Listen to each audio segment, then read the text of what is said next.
if you're on live stream, you can get punched in the face by someone's security guard, which is crazy, bro. Man. Dude, last night at a Halloween party in Los Angeles, a creator who has been on this show before, who I thought was like just a sweet salt young, of the earth, like wearing a bow tie type boy, bright future ahead of him type kid. Hear me out. Jack Doherty's security guard. First of all, that sentence in itself should be looked at. Why does Jack Doherty have a security guard that big, that large? What is the threat he's looking out for? I'll tell you why. Airstrike? No, I'll tell you why. What is no, he trying air to cool, prevent? air cool. Nice, good segue. So, without context, the video that everybody's seeing today is this massive, 8-9 foot tall man absolutely driving through the face of what appears to be a non-threatening individual in the video. The hardest punch I've ever seen in my life. Well, it was so hard that his glasses remained intact. Like in midair. And he was on the floor. And when he got back up, they went back on his face. I saw a side angle of the punch, and this fist, which by the way is the size of a dinner plate, went 5 inches past this poor kid's head. There had to be a 200-pound difference between these two guys. That the arm that threw the punch probably weighed 50 pounds itself. Yeah. Absolutely insane. The kid gets rocked. It was a lawyer. They said it was like one of the friends of the group. He was friends with Aircool and right next to Aircool. Oh, he was trying to settle it in court. Before it even He happened. punched a lawyer? He punched a lawyer, yes. He punched a lawyer. All the people Yes. the worst person. Yes. So there's a lot to unpack here. One is professionalism and how a security guard, we've got them in the room right now, how they're supposed to act at all times and carry themselves. Another thing to talk about is this new age streaming community and how they act as a result of these massive 9-foot people behind them. Okay, so unpacking the latter first, there's a number of streamers right now who are rolling around with these massive security guards simply with intent to instigate situations that they can't themselves solve. Yeah. So, and by the way, I will say this, some of them need them. Kai Cenat, as we saw from New York, needs a security guard. Aiden Ross needs a security guard. Some of these people are massive creators that draw massive crowds that if they were to get surrounded, they need that type of, solution to get them out of it. But then what we saw last night from this Jack Doherty kid is he has a security guard so that he can go up to Corinna, say something to her, hey, do you want to be on my stream? Which was how this started. Corinna said no.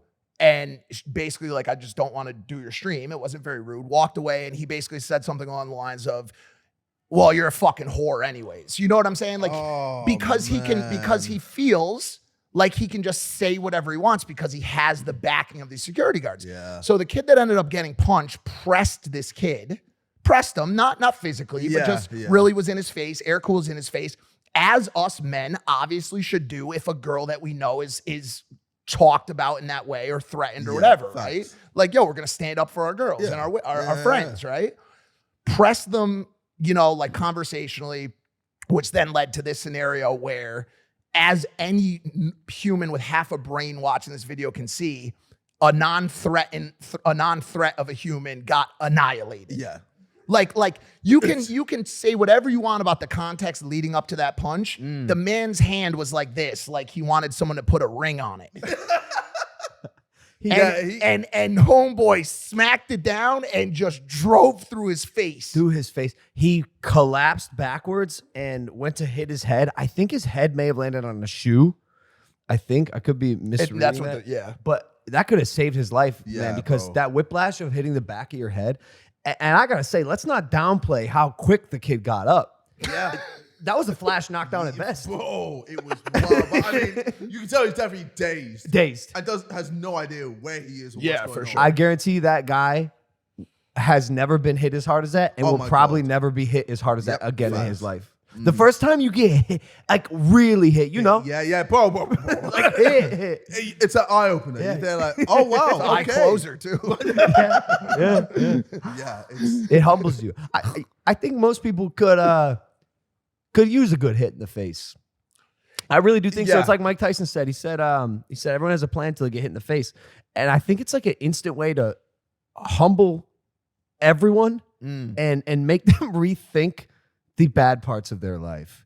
That's why I like boxing, partially because you can go in there every day and you get humbled by a person you've never heard of before, and you have to go home and pick yourself up, put yourself back together to try to go beat that person the next day. Yeah. I don't disagree with that, but I think with a situation like this where it brings up the question of security guard, like professionalism, like civilian on civilian combat is a different story. If you talk shit to a civilian, which this kid was doing, like, he was elevated. Obviously, there was drugs or alcohol involved, and his voice was elevated. But he was having a conversation with Doherty around, like, yo, that's like, you're not taught. Like, did you talk shit to her? Like, apologize, that type of thing. Yeah.